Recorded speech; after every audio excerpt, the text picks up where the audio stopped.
Society of misguiding. వారు ఏమన్నారండి, అభయహస్తం పేరు మీద అడ్డగోలుగా అడ్వర్టైజ్మెంట్స్ ఇచ్చామని చెప్తా ఉన్నారు.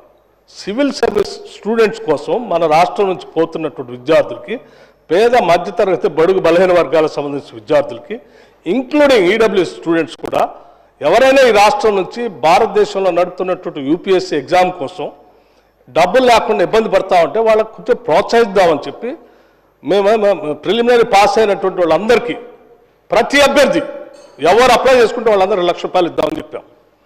మెయిన్స్ కంప్లీట్ చేసి ఇంటర్వ్యూకి పోతా ఉంటే ఢిల్లీకి పోయి ఆడ ఉండటానికి, కోచింగ్ తీసుకోవడానికి ఎంతో కొంత సాయం చేస్తే కొద్దిగా ఎక్కువ మంది ఇంటర్వ్యూలో సెలెక్ట్ అయ్యి మన రాష్ట్ర విద్యార్థులు వస్తే రాష్ట్రానికి గౌరవం, కొంత మర్యాద, కొంత భవిష్యత్తులో వాళ్ళు ఎక్కడున్నా కానీ రాష్ట్ర ప్రయోజనాల కోసం ఉపయోగపడతారని వాళ్ళకు ₹1,00,000 ఇద్దామని చెప్పాం. ఇది మంచి పథకం కదా అధ్యక్ష?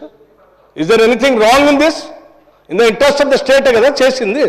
చేసిన దానికి మీరు 4 కోట్లు చేశారు, 40 కోట్లు అడ్వర్టైజ్మెంట్ చేసుకున్నారు. నేను అడుగుతా ఉన్నాను పల్లా రాజేశ్వరరెడ్డి గారిని, అడ్వర్టైజ్మెంట్ మీరు చూసారా? ఇచ్చామా? ఇది is it not a blanket statement of misguiding the house? Can't do like this. అధ్యక్ష వారు లేచి ఇంకో ఆయన లేచి మాట్లాడుతూ ఉన్నారు కేటీఆర్ గారు, ఏమండి 30% తీసుకున్నారు, కమిషన్ తీసుకున్నారు అన్నమాట. ఎవరండి 40,000 కోట్ల రూపాయలు పనులు చేపించి బిల్లులు లేకుండా రాష్ట్రం మీద 1,00,000 కోట్ల పైబడి అప్పులు చేసి మీరు పోతే వాళ్ళందరూ బిల్లులు రాక నానా బాధపడుతూ రాష్ట్రం కోసం అటు తిరిగి ఇటు తిరిగి సెకండరీ చుట్టూ తిరిగి నానా బాధపడుతున్నారు. మీ పాపం వల్ల ఈరోజు రాష్ట్రంలో 1,00,000 కోట్ల పనులు చేసినటువంటి వాళ్ళ బిల్లు లేక ఏడుస్తున్నారు. ఎంతో కొంత మేము బాగు చేసి కొద్ది సర్ది చేసి ముందుకు పోతా ఉంటే అడ్డగోలుగా మీరు ఈ మాటలు మాట్లాడటం ఇది వాస్తవమా? రైట్, నేను ఛాలెంజ్ చేస్తా ఉన్నాను కేటీఆర్ని.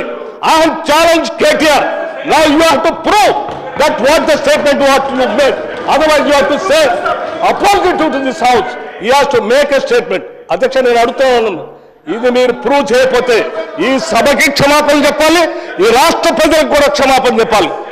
ఈ రకంగా మైక్ దొరికింది కదా అని అడ్డగోలుగా ప్రభుత్వం మీద బ్లాంకెట్ గా ఈ రకమైన స్టేట్మెంట్ ఇస్తే ఇట్ ఈస్ నాట్ కరెక్ట్ అధ్యక్ష.